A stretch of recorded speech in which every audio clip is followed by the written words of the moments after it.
Então, aqui é o famoso churros, como todo mundo pode ver.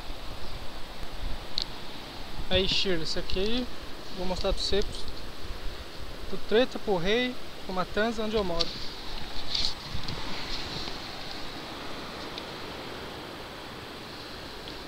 A praia.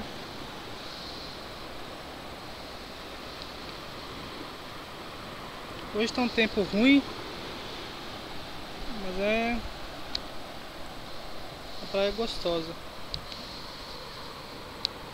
É grande, ó.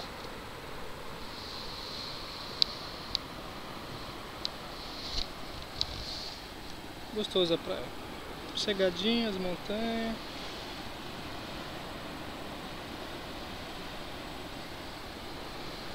Gostoso de morar.